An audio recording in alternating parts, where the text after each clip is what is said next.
ज़बरदस्त रिस्पांस मिल रहा है। हरियाणा में कांग्रेस पार्टी बड़े बहुमत के साथ सरकार बनाने की तरफ चल रही है। सर, हर गांव में या हर विधानसभा में ये देखा जा रहा है कि आम आदमी पार्टी, कांग्रेस, बीजेपी उम्मीदवारों के अलावा निर्दलीय उम्मीदवार बहुत ऐसा कुछ नहीं है। कहीं आप कैसे उनको साधने की कोशिश कर रहे हैं? क्योंकि हमने देखा कि आपको एक टास्क मिला जो आपने बहुत बेहतरी से किया। और ऐसा हरियाणा में देखो 2-4 सीटों को छोड़कर लगभग हर सीट पे कांग्रेस और भाजपा का डायरेक्टली मुकाबला है। 2-4 सीटों हो सकता है, मगर हरियाणा का सीधा मुकाबला कांग्रेस और भाजपा का है। लोग भाजपा से त्रस्त हैं, लोग कांग्रेस के पक्ष में बड़े बहुमत से मतदान करेंगे। जैसे मैंने कहा, प्रचंड बहुमत से सरकार हमारी बनेगी। और जहाँ तक ये बाकी जो छोटी मोटी पार्टियां हैं, ये भाजपा के इशारे पे कई जगह, चाहे जजपा हो, चाहे इनेलो हो, चाहे हरियाणा एक जनता पार्टी बना रखी है, एक गोपाल कांडा ने पार्टी बना रखी है, इस तरह की निर्दलीय वगैरह, वो कई जगह भाजपा द्वारा प्रायोजित ऐसे लोग छोड़े गए हैं कि लोगों के मन में भ्रम पैदा करने का काम करके और वोट काटने का काम करें।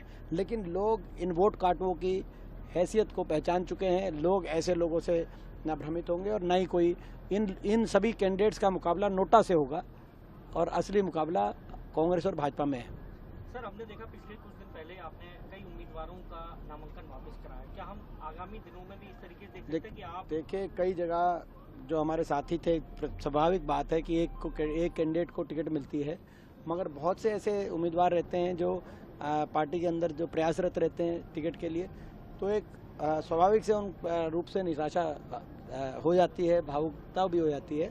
बहुत लोगों ने हमारी बात मानी। लगभग 80% जो हमारे ऐसे साथी थे उन्होंने अपना नामांकन वापस ले लिया है। जो 10-20% बचे भी हैं, जो हमारे साथी थे जिन्होंने नामांकन भरा था किसी न किसी भी वजह से, चुनाव जैसे चलेगा, हमारा प्रयास है उनको कांग्रेस के पक्ष में लाया जाए। सर, हरियाणा यानी जवान, किसान और पहलवान, इन 3 प्रमुख चीज़ों पर राजनीति भी घूमती है और यहाँ की पहचान भी है।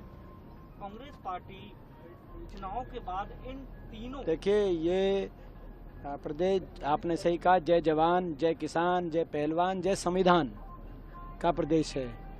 लेकिन भाजपा ने इन चारों पहलुओं पर आक्रमण कर दिया। बाबा साहब के संविधान पे आक्रमण कर दिया, जय जवान जय किसान पे आक्रमण कर दिया, और हमारी पहलवान बेटियों के साथ क्या हुआ वो मुझे आपको बताने की जरूरत नहीं है। तो ये दोबारा से जय जवान जय किसान, जय पहलवान और जय संविधान का प्रदेश बनेगा, ये जय नौजवान का प्रदेश बनेगा। गृह मंत्री ने आज हरियाणा में ही तारीफ की, जवानों की तारीफ करी, किसानों की तारीफ की, इसके साथ ही पहलवानों की भी जिक्र किया और कहा कि यहाँ से सबसे अधिक मेडल आते हैं।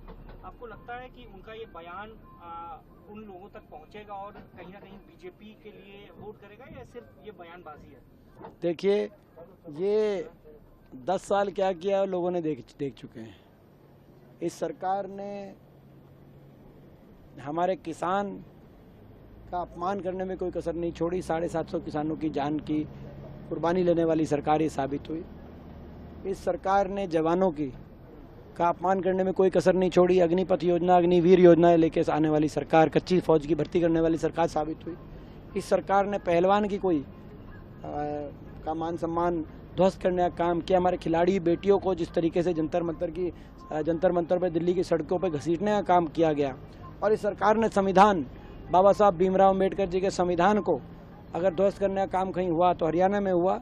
और संविधान पर अगर आक्रमण किए गए और जो हमारे एससी समाज, ओबीसी समाज के अधिकारों को छीनते हुए कौशल निगम जैसे कच्ची भर्तियां लेके सरकार आई, जिसमें बिना रिजर्वेशन, बिना पेंशन के 1.5 लाख बच्चों को जो है बैक डोर से बिना मेरिट के लगाने का काम इस सरकार में हुआ, और 2 लाख सरकारी नौकरियों को समाप्त करने का काम इस सरकार में हुआ। केवल झुंझुना सीटी के नाम पे उलझा दिया नौजवानों को।